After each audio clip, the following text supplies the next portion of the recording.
Génibet, Paris-Picardie.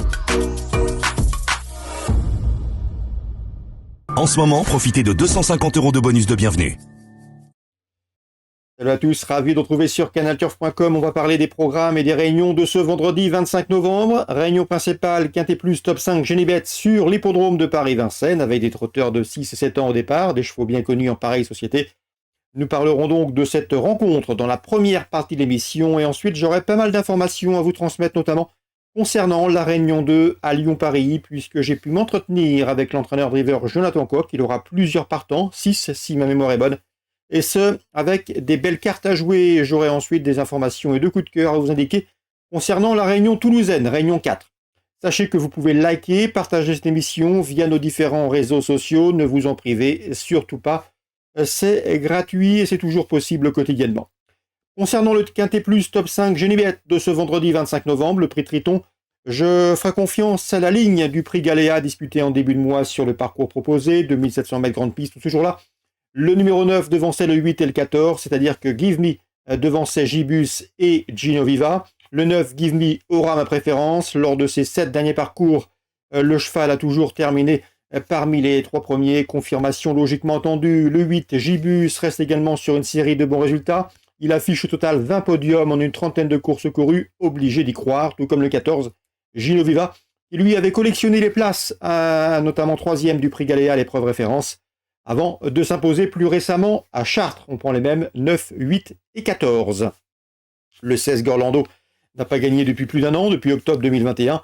Mais attention, lors de ses 8 derniers parcours, il a signé 6 podiums. Un cheval régulier sur lequel on peut compter sa place dans le quintet. Le 12 Garo Piergi a mieux fini que le n'indique son dernier classement brut à Anguin. Il convient de s'en méfier, c'est un bel outsider. Tout comme le 15 Gamin des Perdrix. Attention à ce cheval, il sera pieds nus, contrairement à sa dernière sortie sur l'hippodrome de Graines. C'est un bel outsider, ce numéro 15 Gamin des Perdrix, qui est présenté également par Séverine Raymond comme l'un des chevaux précédemment cités. Le 5 dans cette épreuve, c'est Jean Loublon. Le cheval a prouvé sa forme au Sable d'Olonne lors de son avant-dernière sortie en s'imposant. Il a confirmé depuis à Bordeaux en étant ferré. Cette fois-ci, il sera déféré les 4 pieds. Lui aussi peut venir corser les rapports. Je terminerai avec le numéro 1, Fonzi Deripré.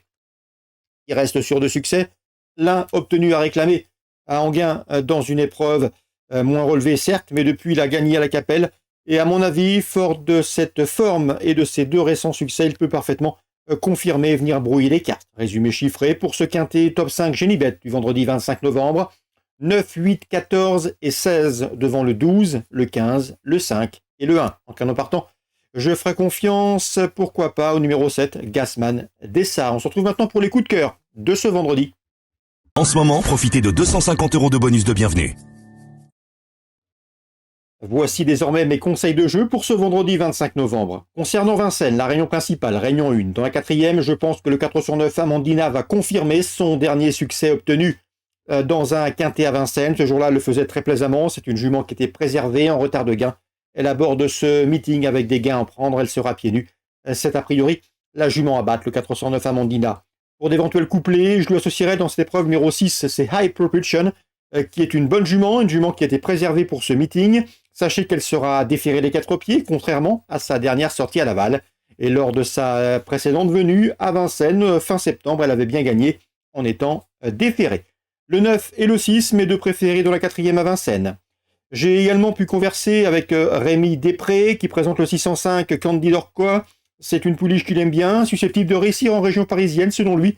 C'est ce qu'il m'avait indiqué lors de notre entretien. Donc à mon avis, elle peut parfaitement intégrer un podium à une cote intéressante, le 605 Candide Orco. Dans cette épreuve, on peut toutefois lui préférer le numéro 4, c'est Kyriat Vandel, qui a bien gagné en débutant, et le numéro 7 également, Keljula Zen, qui est proche de sa course. Elle affiche 3 podiums en autant de courses courues. La 6e, le 4, le 7 et le 5 en choix préférentiel.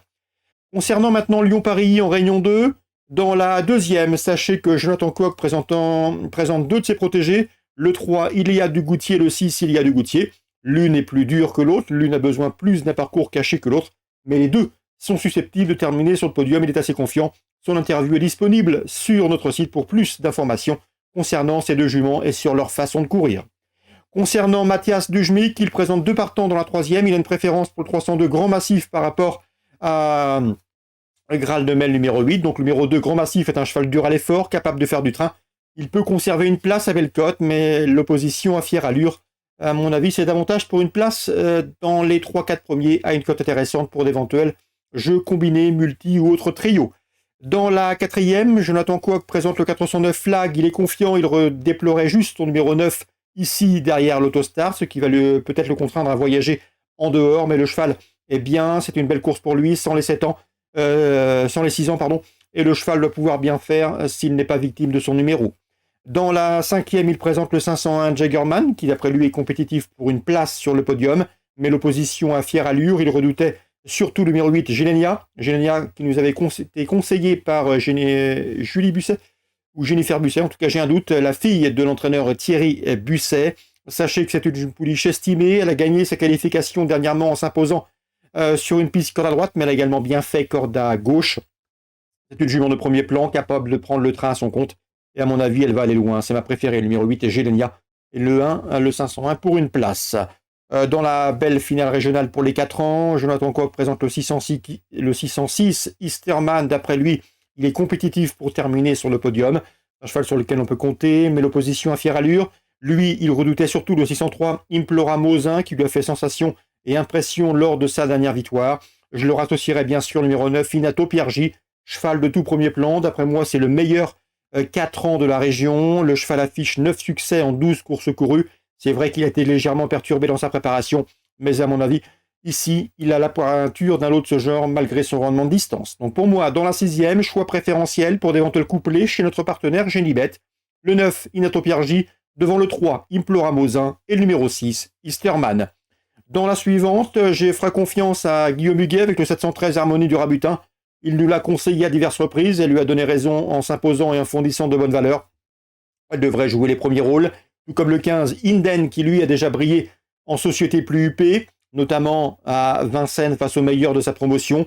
C'est le cheval le plus titré de la course, et à mon avis, il devrait répondre au présent. 713, 715, un beau match en perspective. On peut le rassocier éventuellement le 707, Hip Hop Sénoville, un cheval qui est efficace pieds nus, il le sera ici. Un cheval qui peut suivre tous les trains, qui possède une bonne pointe de vitesse finale. Le rythme va être soutenu, à mon avis, et à ce petit jeu-là, le cheval va placer sa pointe et peut parfaitement intégrer le podium. 713, 15 et 7, la 7e, Lyon-Paris, Réunion 2. On termine par Toulouse, Réunion 4, avec Yves Hurel, avec lequel j'ai eu le plaisir de m'entretenir dernièrement. Il est assez confiant que le 603 et puis c'est tout, c'est un cheval d'avenir, un cheval qu'il aime bien, un cheval qui progresse constamment, qui a encore besoin d'apprendre, mais qui a le potentiel ici pour faire l'arrivée sur cette piste de Toulouse. Le 603 et puis c'est tout, un cheval à suivre. Dans la 8e, il aura plusieurs partants, il m'a indiqué qu'il fallait racheter le 812 de Diego Descouljean. Le cheval a été disqualifié dernièrement, mais auparavant, il avait prouvé qu'il fallait compter avec lui dans les tournois de ce genre. Donc, racheter le 812, Diego Descouljean. Voilà pour les nombreuses infos de ce vendredi 25 novembre. Bon jeu à tous. J'espère que ces infos vous seront fructueuses. Nous on se retrouve demain pour un nouveau programme. Genibet, Paris Picardie. En ce moment, profitez de 250 € de bonus de bienvenue.